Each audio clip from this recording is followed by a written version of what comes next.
رحم اللہ من قرأ الفاتحہ۔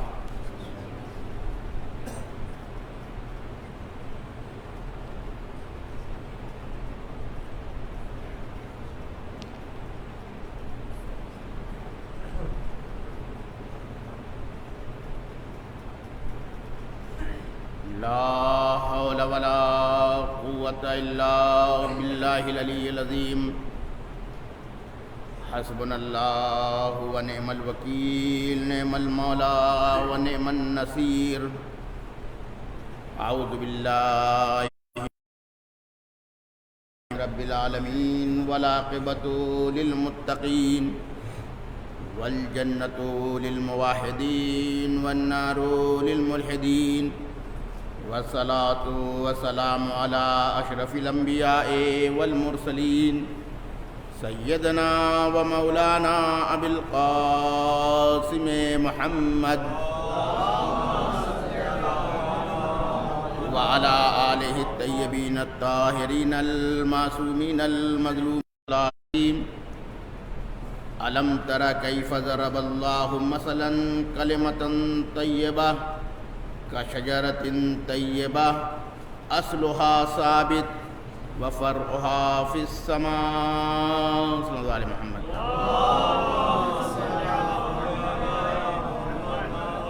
عزیزان گرامی، کربلا، انقلاب مہدی اور ہماری ذمہ داریوں کے عنوان سے اس عشرہ مجالس کو آپ لوگ سماعت فرما رہے ہیں، جس کے لیے میں نے آپ کی چوتھی مجلس میں جس آیہ کریمہ کو آپ کی خدمت میں پیش کیا ہے، اس میں پروردگار ارشاد فرما رہا ہے کہ الم تر کیف ضرب اللہ مثلا، اے پیغمبر آپ کیا نہیں دیکھتے کہ اللہ نے مثال دی ہے کلمہ طیبہ کی، کہ کلمہ طیبہ کس کے مانند ہے؟ شجرہ طیبہ کے مانند ہے۔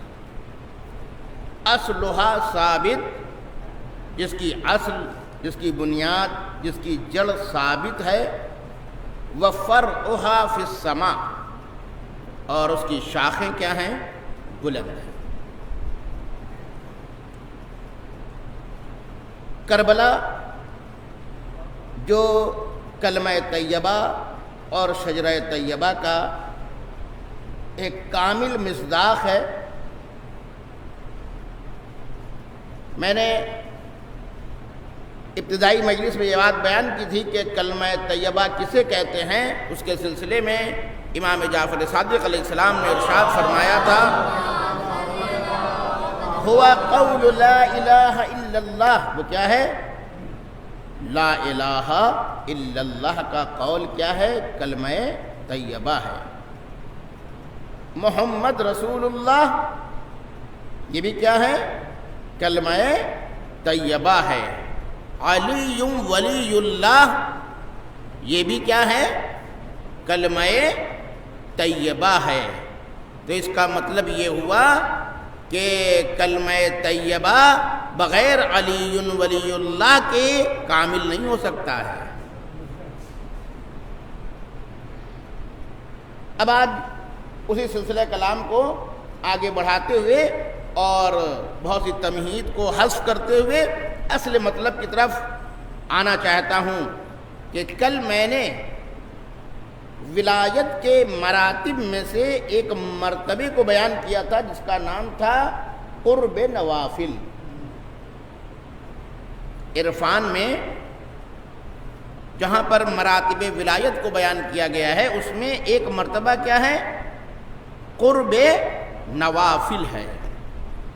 اور جب قرب نوافل انسان کو حاصل ہو جائے تو ہم نے کہا تھا کہ کیونکہ یہ خود قرب نوافل کی اصطلاح حدیث سے لی گئی ہے، تو اس حدیث نے جو کہ حدیث قدس، تو جب اس منزل میں آ جاتا ہے تو پھر وہ کیا کرتا ہے؟ مشاہدہ کرتا ہے، رؤیت کی منزل میں ہوتا ہے۔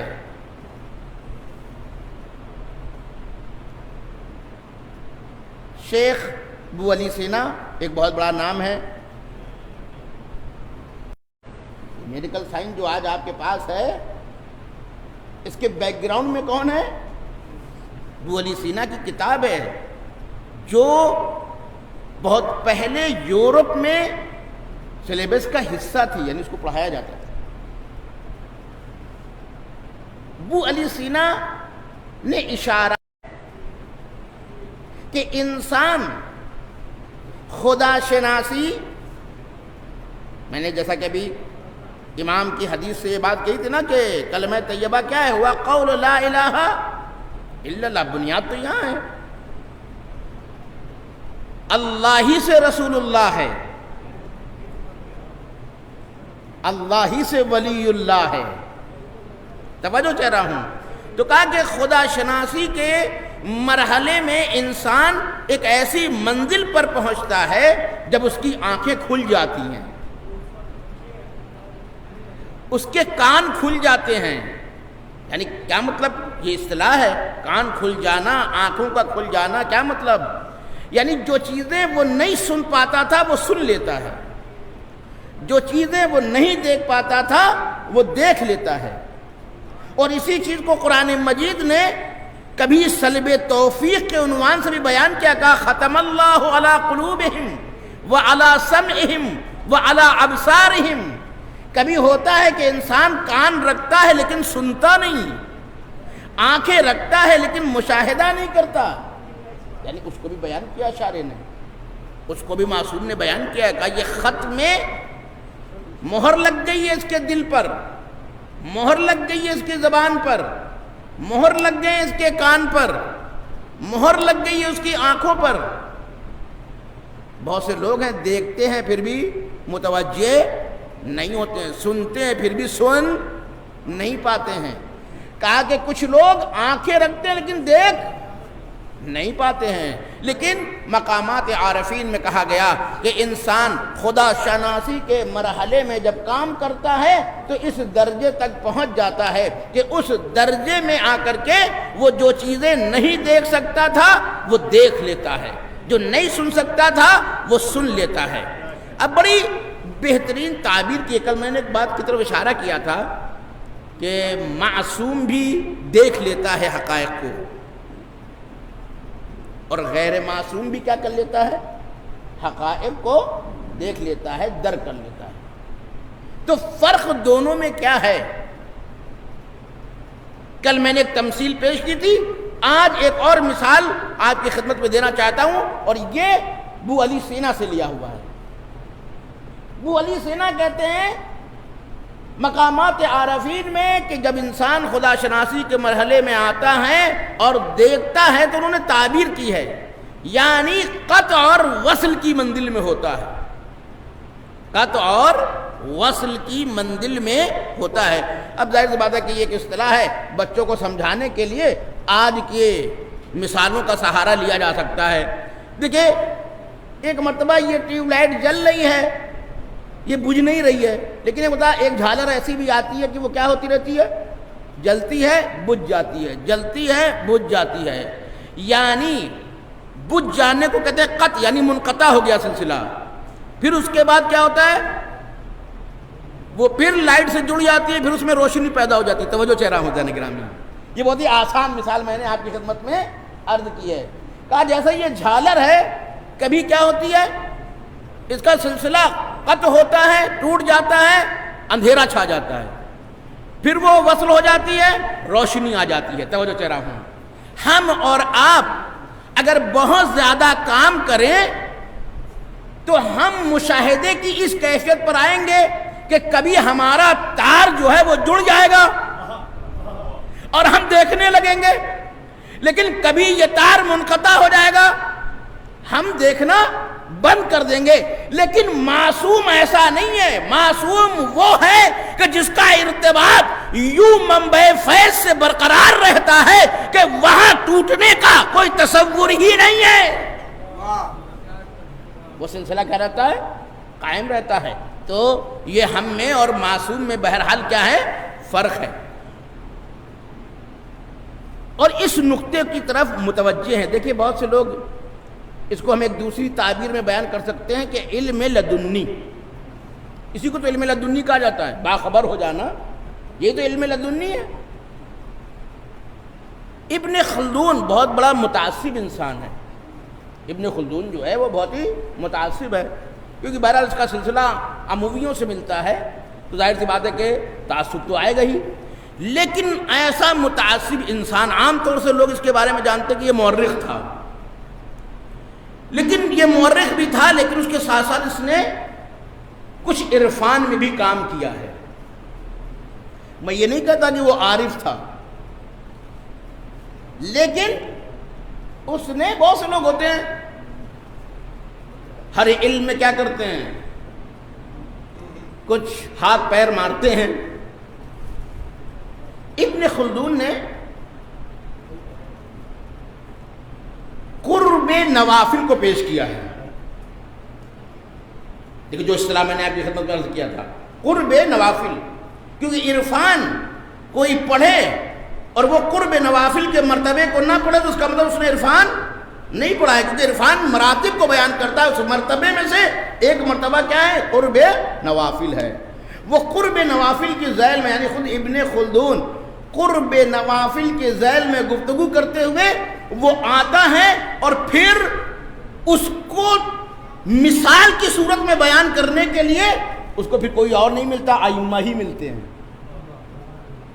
توجہ کہہ رہا ہوں، لہذا اہل بیت جو علم لدنی رکھتے ہیں یہ کوئی ہمارا ہی نظریہ نہیں ہے، یعنی متعصب ترین لوگوں نے بھی قبول کیا کہ ہاں اہل بیت کے پاس علم لدنی تھا۔ اب وہ قرب نوافل کو ثابت کرنے کے لیے علم ائمہ کا سہارا لیتا ہے، اس کے بعد وہ نام لیتا ہے، کس کا نام لیتا ہے؟ امام جعفر صادق اور امام محمد باقر علیہ السلام۔ توجہ کر رہا ہوں، امام محمد باقر اور امام جعفر صادق کا نام لیتا ہے، اس کے بعد ایک سوال کھڑا کرتا ہے، کہتا ہے کہ ان سے اتنے علوم نقل ہوئے جبکہ انہوں نے کسی کی شاگردی اختیار نہیں کی۔ توجہ چاہ رہا ہوں بھئی، انسان علم حاصل کرتا ہے تو کسی کے سامنے پڑھتا ہے، یہ مختلف شعبوں میں، مختلف زندگی کے بارے میں، مختلف علوم کے بارے میں گفتگو کرتے ہیں، بیان کرتے ہیں، جبکہ یہ کسی استاد کے پاس بھی نہیں گئے، تو کہتے ہیں کہ پھر یہ باخبر کیسے ہوئے؟ امام باقر بھی خبر دے رہے ہیں، امام صادق بھی خبر دے رہے ہیں، جب کسی استاد کے پاس گئے ہی نہیں تو پھر یہ خبر کہاں سے دے رہے ہیں؟ تو اب وہ کہتا ہے، یہ جملہ بہت قیمتی ہے، ابن خلدون کہہ رہا ہے، وہ کہتا ہے ما کانت الا من قوت ولایتہ،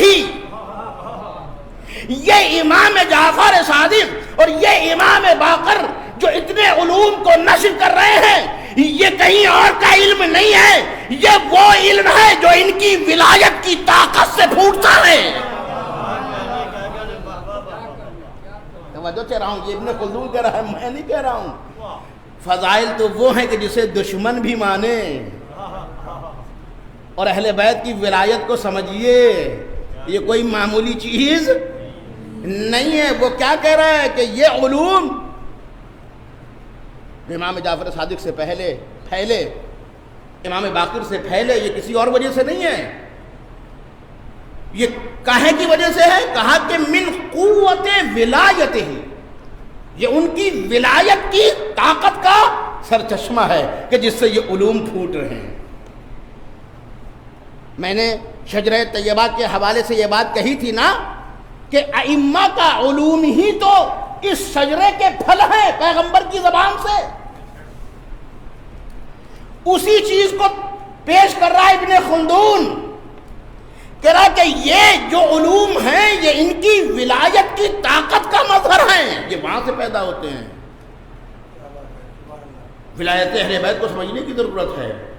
ہم نے کہا یہ قرب نوافل مراتب ولایت میں سے ہیں، جہاں مراتب ولایت آ جائے وہاں بے خبری نہیں ہے، باخبری ہے۔ وہ بے خبر ہو تو وہ ولایت سے وابستہ نہیں ہوا ہے، وہ باخبر ہو وہ ولایت سے کیا ہوگا؟ متصل ہوگا۔ تو اب قرب نوافل میں نے کل یہ بات اس حدیث کے ذیل میں جو حدیث قدسی تھی اس کے ذیل میں دو بنیادی باتوں کو بیان کیا تھا کہ انسان کب قرب نوافل کی منزل پہ آتا ہے؟ جب وہ ولی کی اہانت نہیں کرتا۔ توجہ چاہ رہا ہوں، ولی کی اہانت نہیں کرتا۔ اور میں نے کل یہ بات کہی تھی کہ ولی کے درجات ہیں، ولی کے درجات ہیں۔ ائمہ بھی ولی ہیں، اللہ بھی ولی ہے، رسول بھی ولی ہیں، اور مومنین بھی ایک دوسرے کے کیا ہیں؟ ولی ہیں۔ لہذا توہین خدا کرے یا توہین رسول کرے یا توہین امام کرے یا توہین مومن کرے، اس سے اپنے آپ کو بچائے گا تو قرب نوافل کی منزل میں آئے گا۔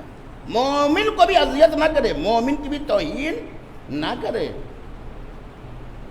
حق نہیں ہے ہمیں کہ ہم کسی مومن کی توہین کریں۔ کہ مومن وہ ہیں کہ جس کی حرمت کعبے سے زیادہ ہے۔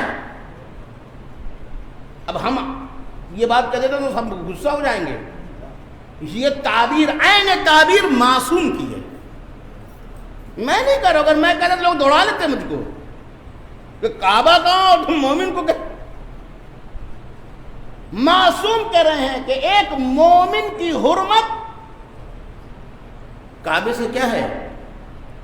زیادہ ہے۔ کیوں؟ کہ کعبہ کیا ہے؟ اس کو نسبت ہے نا خدا سے، ورنہ ہے تو وہ پتھر۔ کہ اگر پتھر بھی خدا سے منسوب ہو جائے تو احترام کے لائق ہو جاتا ہے۔ سوچو جس دل میں خدا کی محبت ہو وہ حرم کعبہ سے زیادہ عظمت رکھتا ہے۔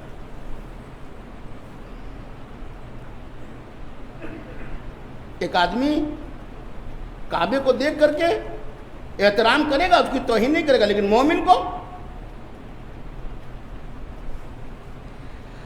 اصل بات یہ، مگر کعبہ حرم نہیں ہے۔ کہ مومن کا دل حرم الہی ہے۔ پھر آپ آتے ہیں، ہم آتے ہیں، کیا کرتے ہیں؟ حرم الہی کیا کرتے ہیں؟ توہین کرتے ہیں۔ بہرحال یہ چیپٹر ہے، اس کو چھوڑ رہے ہیں ابھی۔ کچھ باتیں آج کہنی ہیں سلوک کے اعتبار سے، عرفان کے اعتبار سے۔ یہ تمام باتیں جو قرب نوافل کے عنوان سے کہی گئی، تو پہلی منزل تو یہ تھی کہ انسان اہانت نہ کرے ولی خدا کی۔ اگر انسان اہانت کرے ولی خدا کی، اس کا انجام بخیر ہونے والا نہیں۔ دوسری چیز کیا تھی؟ کہا تھا کہ فرائض اور نوافل کے ذریعے سے اللہ کی قربت۔ ایک جگہ محرمات سے بچایا، دوسری طرف آپ سے کہا گیا کہ فرائض میں اتریے، نوافل میں اتریے، اس کے ذریعے سے آپ کو کیا حاصل ہوگی؟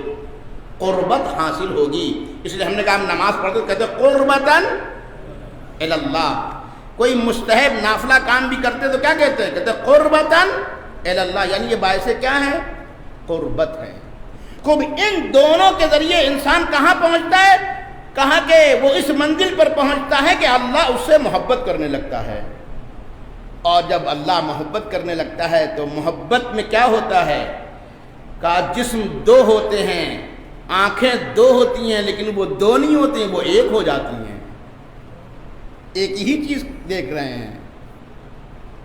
کہا کہ جس سے میں محبت کرتا ہوں میں اس کی آنکھ بن جاتا ہوں۔ خدا کہہ رہا ہے، میں نہیں کہہ رہا ہوں۔ جس سے میں محبت کرنے لگتا ہوں میں اس کی آنکھ بن جاتا ہوں۔ خوب آنکھ بن جاتا ہوں کا مطلب کیا ہے؟ کہا یعنی وہ وہی دیکھتا ہے جو مجھے پسند ہے۔ میں اس کا کان بن جاتا ہوں، یعنی کیا مطلب کان بن جاتا ہوں؟ یعنی وہ وہی سنتا ہے جو مجھے پسند ہے۔ یہاں تک آپ نے بات سن لی۔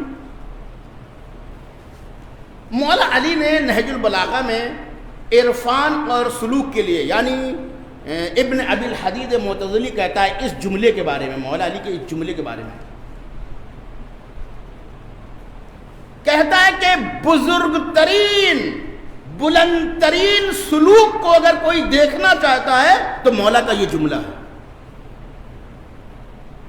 یعنی تمام مراحل سلوک اور عرفان کو مولا علی نے ایک جملے میں سمیٹ کر کے بیان کر دیا ہے.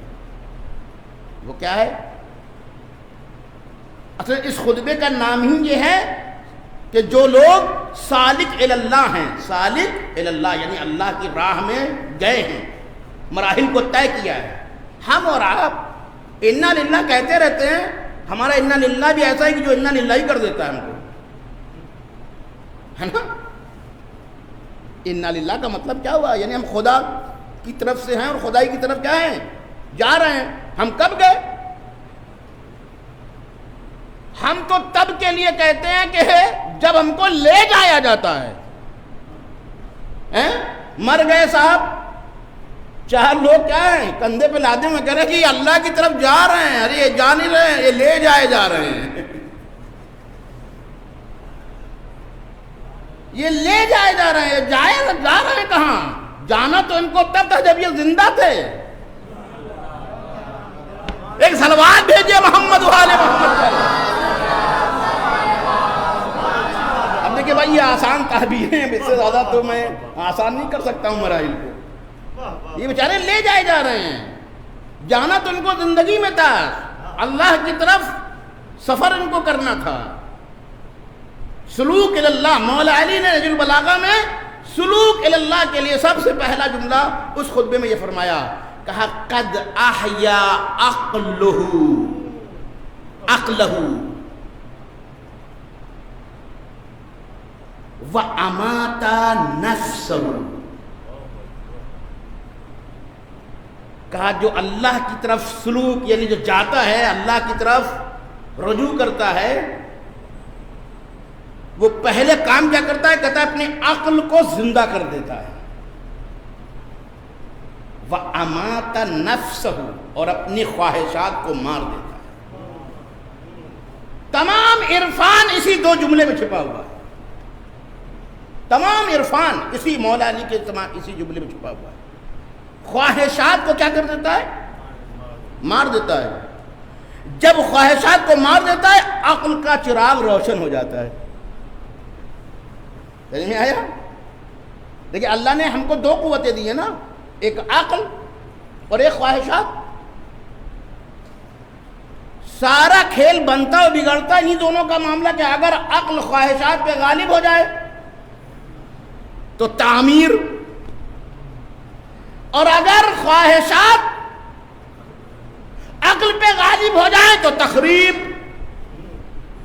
توجہ چاہ رہا ہوں، یہ میں نے بہت بڑا جملہ کہا ہے. جس سوسائٹی میں خواہشات غالب ہو جاتے ہیں اور عقل مغلوب ہو جاتی ہے، وہاں توڑ پھوڑ شروع ہو جاتی ہے.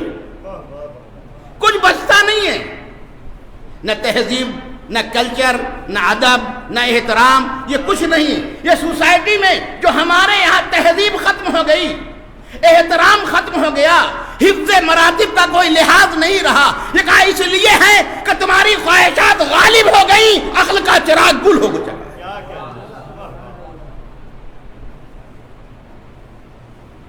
لیکن اگر عقل غالب ہو جائے، خواہشات تو ہم نے دی ہیں، یہ خواہشات بیکار چیزیں نہیں ہیں، یہی تعمیر کے کام آتی ہیں. مگر یہ کب تعمیر کے کام آئیں گی؟ جب عقل کے ماتحت کام کریں. توجہ چاہ رہا ہوں، عقل کے ماتحت کام کریں تو کیا ہے؟ تعمیر. اور اگر خواہشات عقل پر غالب آ جائیں تو کیا ہے؟ تخریب. سب کچھ خراب، نیچے سے لے کے اوپر تک سب خراب ہو جائے گا. اگر عقل غالب ہے، اسی لیے کہا گیا کہ اگر عقل غالب ہے تو فرشتے سے بھی اونچا، اور اگر خواہشات غالب ہو گئی تو جانور سے بھی بدتر. کیوں جانور سے بدتر؟ کہا اس لیے کہ جانور جانور ہوتے ہوئے بھی اپنی حد میں رہتا ہے، مگر جب انسان کے اوپر خواہشات غالب ہو جائے تو پھر یہ اپنی حد سے باہر ہو جاتا ہے. اسی لیے قرآن نے تعبیر دی کہ یہ جانور نہیں، جانور سے بدتر ہے.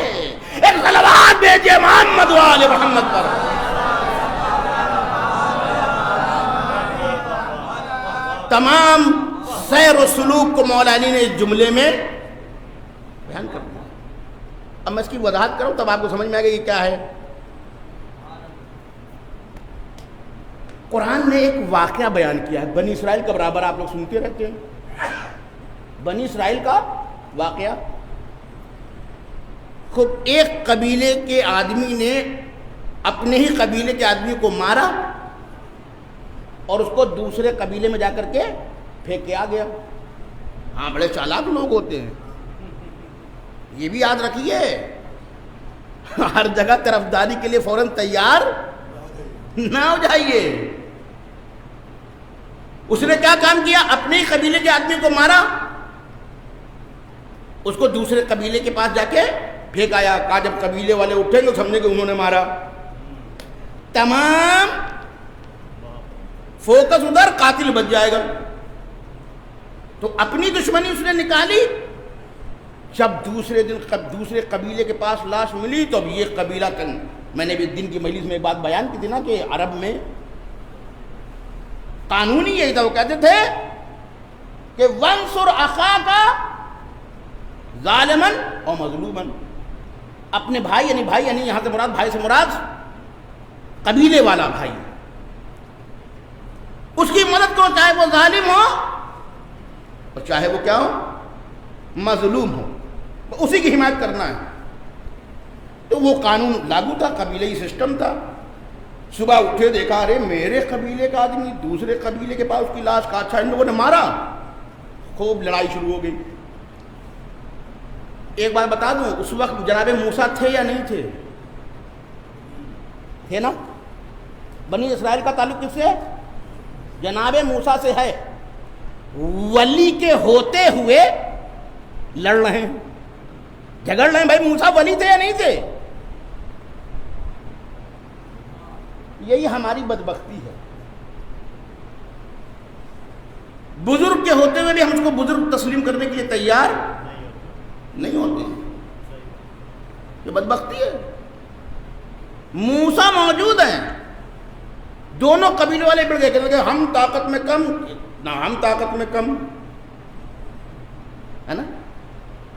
عزیزو، جس موسیٰ نے اتنی آسانی سے مسئلہ حل کر دیا تھا، اگر یہ پہلے ہی وہاں چلے جاتے مسئلہ حل ہو جاتا ہے نہیں ہو جاتا. لیکن پہلے انہوں نے کیا کیا؟ کہا رہے ہم قوت بازو رکھتے ہیں، ہم طاقت رکھتے ہیں، ہم پیسہ رکھتے ہیں، ہماری تعداد اتنی ہے، یہ ہے وہ ہے. کہاں خواہشات تم پر غالب، عقل تمہاری مغلوب. لڑو. کہتے ہیں اتنا انہوں نے ایک دوسرے کو مارا کہ تھک گئے. یعنی جناب موسیٰ کے پاس اس لیے نہیں آئے تھے کہ بڑے مطیع اور فرما بردار تھے، اپنے کرتوتوں سے اتنے تھک گئے کہ کہا اب ہم اپنی خواہشات نہیں، جس کو اللہ نے ولی بنایا ہے چلو بھائی اس کے پاس چلے، مسئلہ وہ حل کرے گا. سمجھ رہے ہیں آپ؟ تو پہلے کاہے میں گئے، وہ پہلا کاہے میں خواہشات میں مغلوب ہوئے. کہا ہمارے پاس پاور ہے، ہمارے پاس طاقت ہے، ہمارے پاس افراد ہیں، ہم ان سے کسی معاملے میں کم نہیں ہے. دونوں لڑنے لگے، دونوں قبیلے. روایت میں کہ اتنا لڑے اتنی خون خرابی کیا آپس میں دوسروں کو کہ آخر میں کہہ گئے ہم غریب پوزیشن میں جو بچے ہیں وہ بھی نہیں بچیں گے. تھک گئے، اتنا قتل کیا آپس میں، تھک گئے. یعنی یہ تھکنے کے بعد گئے وہاں پر، اور تھکنے کے بعد بھی گئے تو کھوپڑی الٹی لے کے گئے، ہے نا. وہاں بھی دیکھیں خواہشات چلی ان کی. جناب موسیٰ نے کہا کہ اللہ کا حکم ہے، بتائیے چھوٹا سا مسئلہ اتنی آسانی سے حل ہو جاتا. جناب موسیٰ نے کیا کہا جاؤ ایک جانور ذبح کرو. عجب، قاتل کا پتہ لگانا تھا نا تم کو، مگر تم نے ہزاروں آدمی مار دیے، قاتل نہیں کا پتہ نہیں لگا پائے. کہاں وہ قوم جو اپنے بزرگ کو بھلا دیتی ہے اس کا انجام یہی ہوتا ہے. ہزاروں قتل کیے پھر بھی قاتل کا پتہ نہیں لگا پائے. تھک ہار کر کے کہاں گئے؟ بھائی موسیٰ تو موجود تھے اس وقت، سوسائٹی میں موجود تھے نہیں موجود تھے؟ موجود تھے عزیزان کرام. اب آیت، اب بھی ہم نے کہا آیت اطاعت کے ساتھ نہیں آئے کیونکہ بڑی حرکتیں کی انہوں نے یہاں پر. چھوٹا سا مسئلہ، بڑا آسان سا مسئلہ.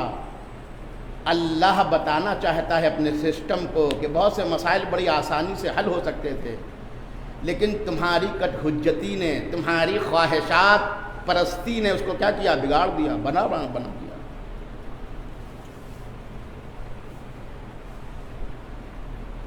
بہت حساس مسئلہ ہے جو میں لے کے آیا ہوں آپ کی خدمت میں. واقعات سنتے رہتے ہیں لیکن اس کا تجزیہ نہیں سنتے ہیں. پہلے خود وارد میدان ہوئے خواہشات کو.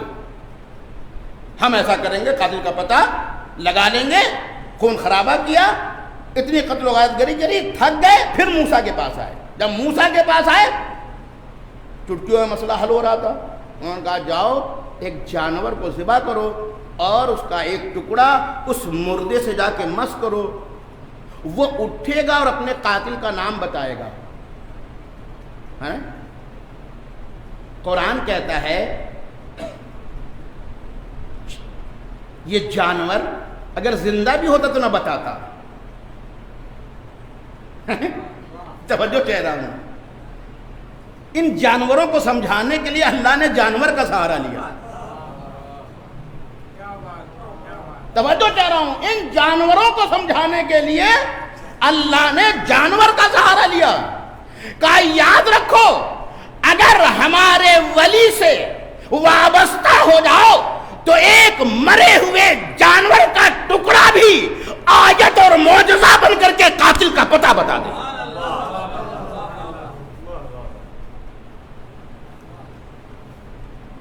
چھوٹا سا مسئلہ. کہا جاؤ. اب یہاں پھر انہوں نے شروع کر دی. کہیں گے اس کا کلر کیسا ہونا چاہیے، اس کی عمر کیسی ہونی چاہیے، اس کا یہ کیسے ہونا چاہیے، اس کا وہ کیسا ہونا چاہیے. کہا اچھا بڑے پر نکل آئے تمہارے، ابھی بھی اس کا مطلب سدھرے نہیں ہو. کہا کہ اچھا استاد بننا ہے، اب ایسی شرائط رکھوں گا کہ بیٹا ڈھونڈتے پھرو. توجہ کہہ رہا ہوں.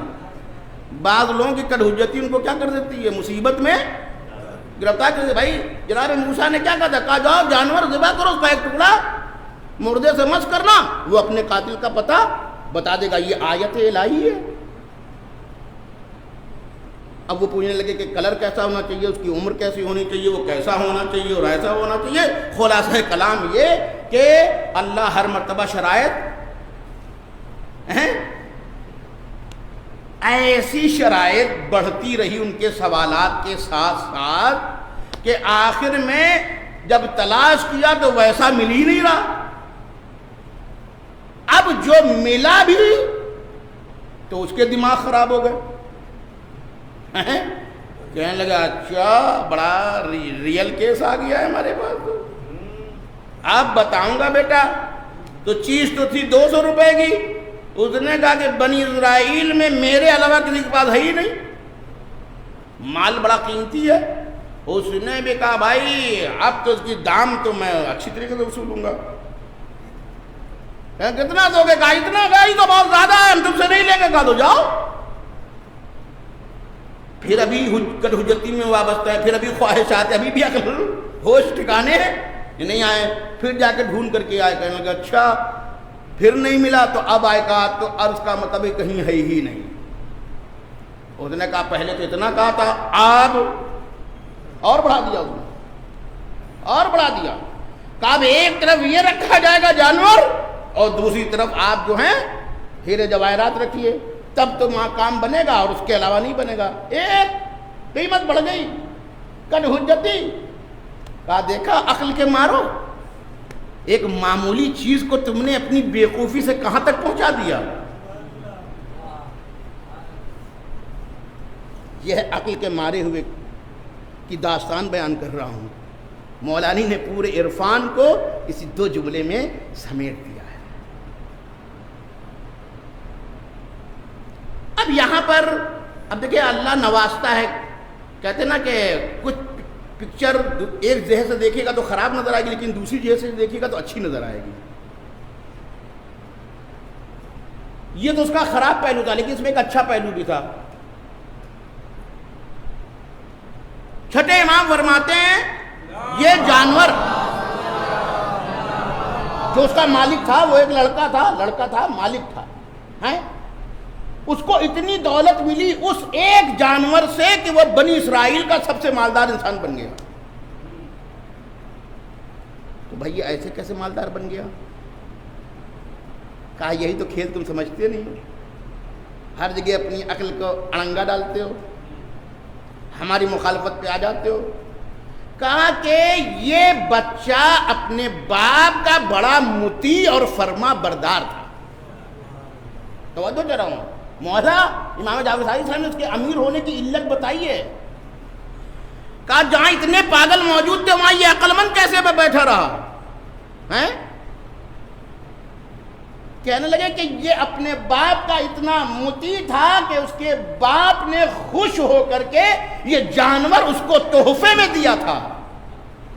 عزیزان گرامی ایک جملہ کہہ رہا ہوں، باپ کی دی ہوئی چیز کو کبھی معمولی نہ سمجھنا.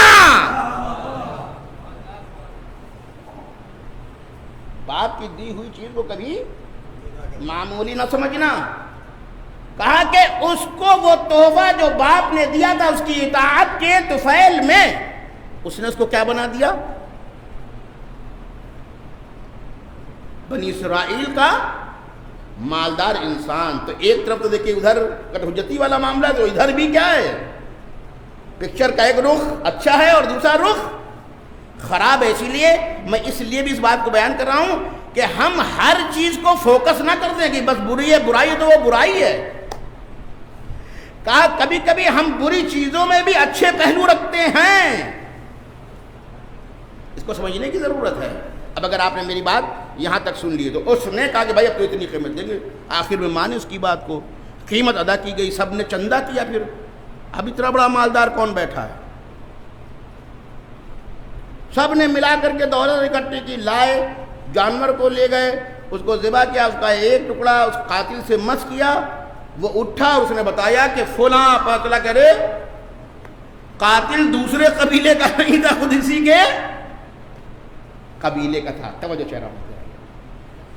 دیکھیے ہمارے یہاں فوکس کیا ہوتا ہے کہ جانور کو ذبح کیا. تفسیر ایک تفسیر ظاہر ہے، ایک تفسیر باطن ہے. توجہ چہرہ ہوں. ایک تفسیر ظاہر ہے، ایک تفسیر باطن ہے. کہا جانور تو انہوں نے بعد میں ذبح کیا، پہلے اپنے نفس کی خواہشات کو ذبح کیا.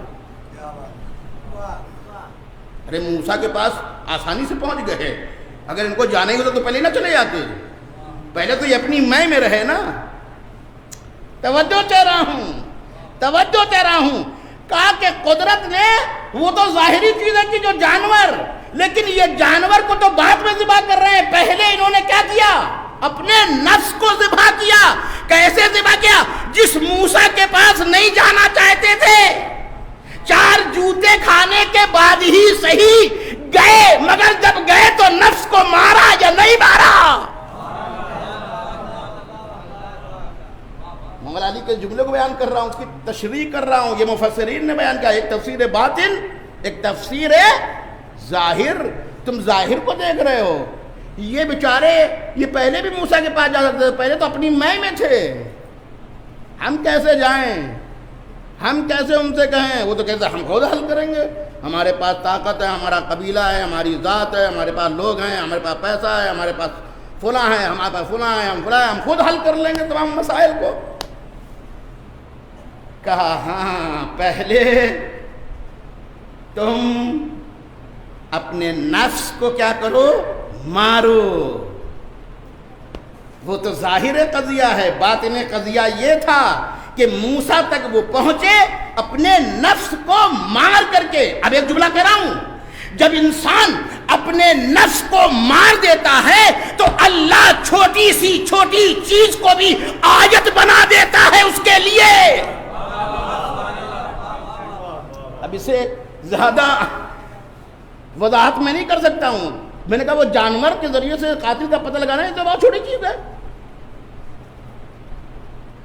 یعنی جب انہوں نے اپنے نفس کو مارا تو اللہ نے چھوٹی سی چھوٹی چیز کو کیا کیا؟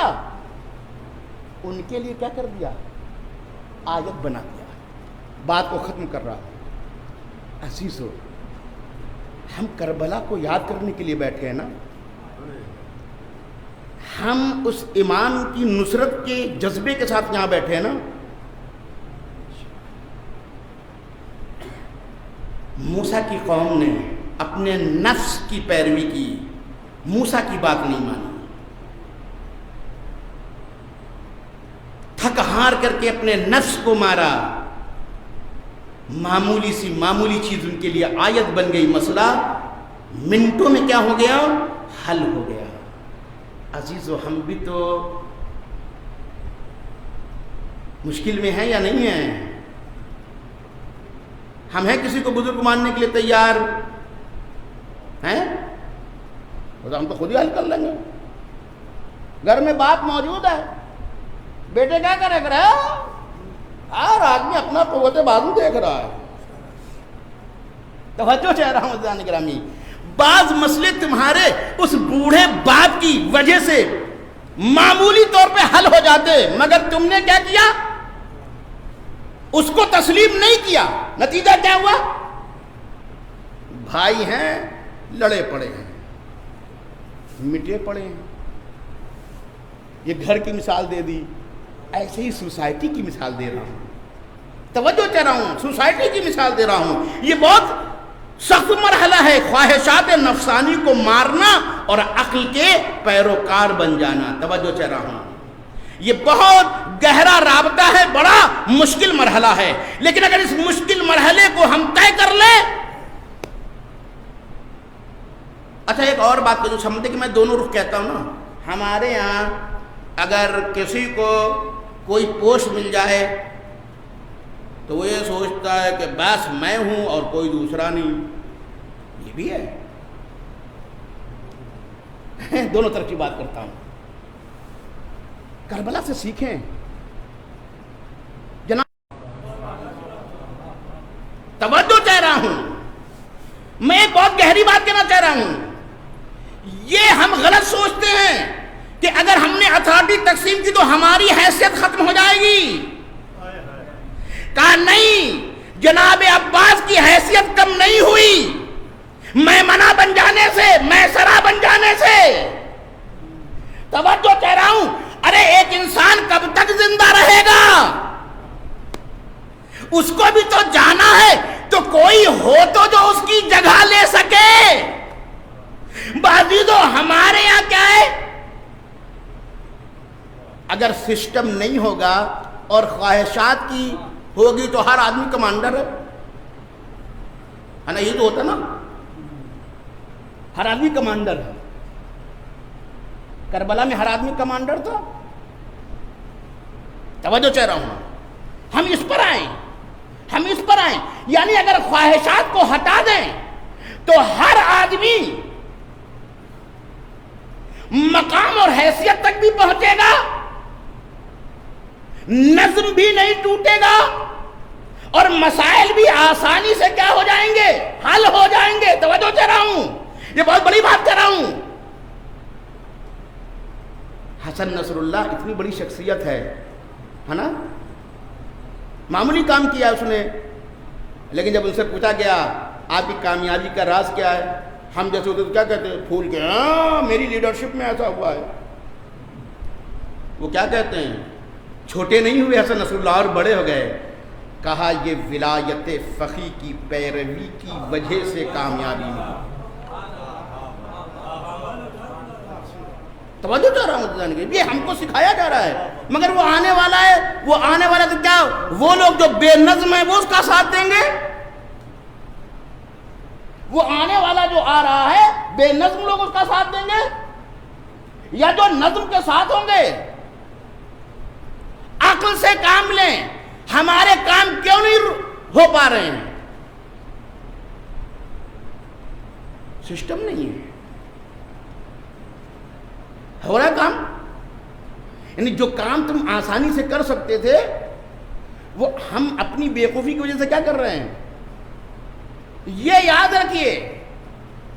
اس لیے ہمارے دین نے جو حفظ مراتب کا تصور دیا ہے وہ اسی لیے دیا ہے کہ جب حفظ مراتب ہوتا ہے تو ہر ایک کا رتبہ باقی رہتا ہے, اور جب حفظ مراتب ختم ہو جاتا ہے تو کسی کا رتبہ باقی نہیں رہتا. جب کسی کا رتبہ نہیں باقی رہے گا تو کام ہوگا آپ کا کام نہیں ہوگا. حزب اللہ کی کامیابی کا راز کیا ہے؟ ایران کی کامیابی کا راز کیا ہے؟ کبھی اس کے اوپر توجہ دیا ہے؟ وہ ہر فیلڈ میں ایک لیڈرشپ بناتے ہیں. وہ لیڈرشپ جو اوپن لیڈرشپ ہے اس کی کیا ہوتی ہے؟ مثلا قاسم سلیمانی کو آپ کیا جانتے ہیں؟ الگ الگ بھائی سماج ہے نا، الگ الگ شعبے ہیں حیات کے، ہر جگہ ہمیں آدمی چاہیے. ایران میں مناظر الگ یعنی مناظرے کے لیے الگ شخصیتیں ہیں جو مناظرہ کرتے ہیں. ان کا کام ہی مناظرہ کرنا ہے. اور ہمارے یہاں کیا ہوگا؟ ہر آدمی مناظر بن جائے گا. ہے یا نہیں؟ تو یہ کام خراب کریں گے یا جو ہے حل کریں گے مسئلے کو. کچھ لوگوں کو بنایا گیا کہ ان کا کام کیا ہے؟ کہا کہ لوگوں کے ساتھ وحدت، یعنی ایک شخصیت کو اتنا بڑا بناتے ہیں کہ پوری دنیا کی سوسائٹی جانتی کہ یہ آدمی کیا ہے؟ وحدت کا نظریہ پیش کرتا ہے. یعنی شعبے الگ الگ ہیں، ہر شعبے کے لیے الگ الگ پرسنالٹی کی کیا ہے ضرورت. توجہ کہہ رہا ہوں. اور وہ پرسنالٹی بھی پرسنالٹیز کو کیا کرتی ہے؟ تیار کرتی ہے. قاسم سلیمانی یہ اپنی فیلڈ میں پولیٹکس میں آتے ہیں، وہاں ایک آدمی کو بناتے ہیں، وہاں تک پہنچاتے ہیں، تب وہ اتنا ماہر ہو جاتا ہے کہ لوگ اس کی بات کو سنتے ہیں. ہمارے یہاں کیا ہوتا ہے؟ پتہ چلا کہ سیاست کے نام پر ایک بونا پہنچ گیا، تیری بات کون سنے گا؟ ارے پہلے اپنی شخصیت کو ایک بڑھاؤ تو کسی کو، اس کو اتنا بڑا بنا دو کہ پھر لوگ اس کی آواز سنیں. توجہ چاہ رہا ہوں. ہر فیلڈ کی بات کر رہا ہوں. یعنی دیکھیے زندگی میں بڑی فیلڈز ہیں، اس میں آپ الگ الگ آدمی تیار کیجئے، پھر وہ اپنے نیچے لوگوں کو تیار کیا، کیونکہ یہ آدمی ہمیشہ رہنے والا نہیں ہے. توجہ چاہ رہا ہوں. اگر یہ بات ہوئی تو یہ وہی ہے کہ قد احیا عقلہ، اس نے اپنی عقل کو کیا کیا ہے؟ زندہ کیا ہے. وامات نفسہ، اور اپنی خواہشات کو مار دیا ہے. جو قوم اپنی خواہشات کو مار دیتی ہے وہ اس کی عقل زندہ ہو جاتی ہے، اور جہاں عقل زندہ ہو جائے وہاں زندگی کے آثار آ جاتے ہیں. وہاں زندگی کے آثار آ جاتے ہیں. کربلا نے اسی چیز کو تو دکھایا ہے. امام حسین سب سے بڑی اتھارٹی ہے نا، کہ عباس بھی اس کی اجازت کا پابند ہے. عباس بھی ایک اتھارٹی ہے، زینب بھی ایک اتھارٹی ہے. توجہ چاہ رہا ہوں. اصل امام حسین اس کربلا کو سمجھنے کی ضرورت ہے. کام ہے جیسے کربلا کے لیے امام حسین نے شخصیتوں کو بنایا تھا، ویسے ہی کربلا کے بعد کے لیے بھی شخصیتوں کو بنایا. کربلا کے بعد کے لیے امام سجاد کو مردوں میں، عورتوں میں جناب زینب کو. خدا کی قسم بڑی اچھی تعبیر دی ہے. کہا کہ یزید دین کی یونیورسٹی کو بند کرنا چاہتا تھا، امام حسین نے اپنے خون سے اس یونیورسٹی کا تالا کھولا، اور اس یونیورسٹی کا تالا جب کھولا تو دو استاد داخل ہوئے، ایک کا نام زین العابدین، ایک کا نام زینب.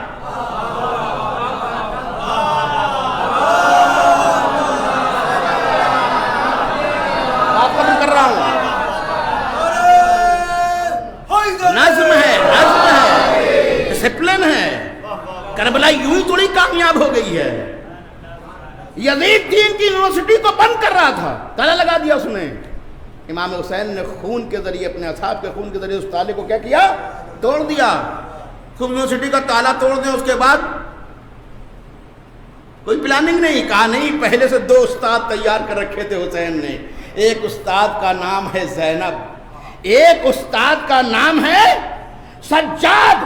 اب جب یہ گئے پڑھانے کے لیے، تو خدا کی قسم بنی امیہ کی تمام سازشوں کو اپنی تعلیم سے انہوں نے یہ ایسا بے نقاب کیا کہ خاندان یزید کو سر سے اٹھایا، فتح مکہ سے پہلے جا کے پھینک دیا۔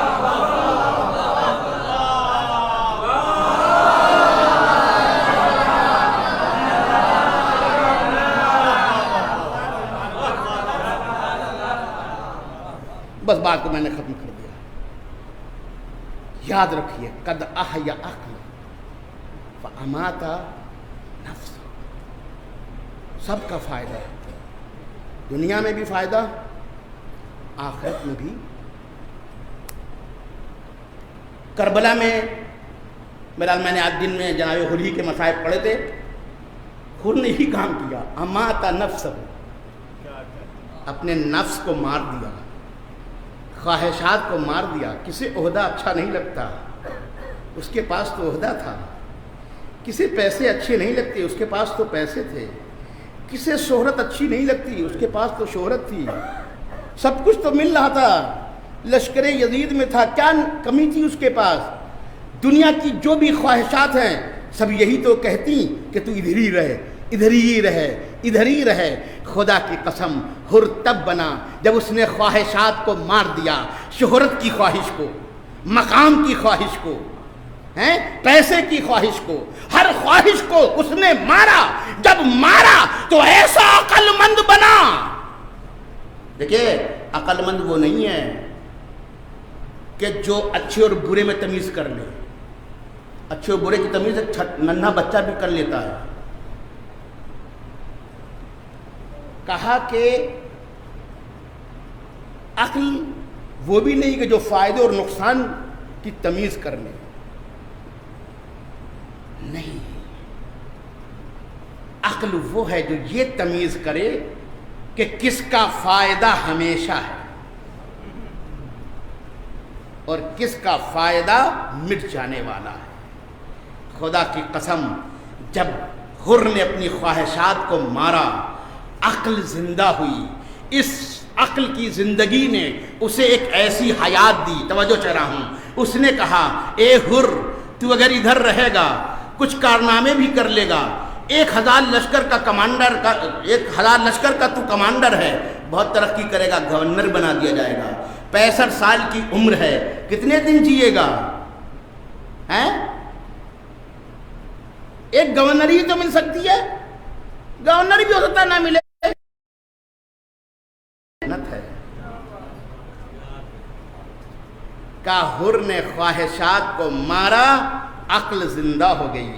عقل نے کہا حر یہ گھاٹے کا سودا ہے، ادھر جا جہاں سردار جنت ہے۔ جنت کیا اسی جگہ ہے کہ جنت وہ ہے جہاں تو جو چاہے گا ملے گا، جنت یہی تو ہے نا، جو تو چاہے گا وہ ملے گا۔ عقل نے فیصلہ کیا، حر بن گیا۔ چند جملے مصائب کی آپ کی زحمت کو تمام کر دے۔ میں نے دن میں اشارہ کیا تھا کہ حر کے اندر جو ندامت کے جذبات تھے وہ یہ تھے کہ سب سے پہلے میں نے روکا ہے، اس لیے مجھے پہلے جانا چاہیے، لیکن دوسری نفسیات اس کی یہ کہتی تھی کہ حسین ایک باپ بھی تو ہیں، میری وجہ سے ایک باپ کو تکلیف ہوئی۔ سکینہ جب ہائے پیاس کہتی ہے تو حسین کے دل پہ کیا گزرتا ہے؟ جس ہائے پیاس نے مجھ جیسے یزیدی لشکر کے کمانڈر کو بےتاب کر دیا، سوچو سکینہ کے اس ہائے پیاس کی آواز حسین کو کتنی تڑپاتی ہوگی۔ کہا حر کفارہ دے۔ کیسے دو کفارہ؟ کہا کہ کفارہ یہ ہے کہ تیرا بیٹا جائے، زخمی ہو کر کے گرے، وہ تڑپے، تمہیں بلائے، تم دیکھو، پھر تمہیں پتہ چلے کہ جب سکینہ پیاس سے تڑپتی ہے تو حسین کے دل پہ کیا گزرتی ہے۔ یہ اس کی پلاننگ ہے، یہ اس کی پلاننگ ہے۔ خدا کی قسم حسین بہت کریم ہے، حسین بہت کریم ہے۔ آتا ہے کہتا ہے آقا خواہش تو یہ تھی کہ سب سے پہلے آپ کو روکنے آیا، سب سے پہلے جاتا جان نچھاور کر دیتا، مگر میں چاہتا ہوں کہ میرا بیٹا پہلے جائے، ہے نا؟ حسین اس کے صفحہ دل کو پڑھ رہے ہیں، اس کے دل میں کیا گزر رہی ہے۔ آواز دی حسین نے، میں کریم ابن کریم ہوں، دوں گا اجازت، لیکن حر تو جو چاہتا ہے وہ نہیں ہونے دوں گا، حر تو جو چاہتا ہے وہ میں نہیں ہونے دوں گا۔ یہی وجہ ہے کہ بیٹا جاتا ہے، زخمی ہو کر کے گرتا ہے، اپنے باپ کو آواز دیتا ہے۔ حر کے بارے میں یہ مشہور ہے کہ وہ ماہر گھڑ سوار بھی تھا، ماہر تیر انداز بھی تھا، ماہر تیر انداز، ماہر گھڑ سوار۔ ارے وہ اپنے گھوڑے کو سر پر دوڑاتا تھا، مگر آج تو بیٹا پکار رہا ہے، سوچو کتنی تیزی سے گیا ہوگا، کتنی تیزی سے گیا ہوگا۔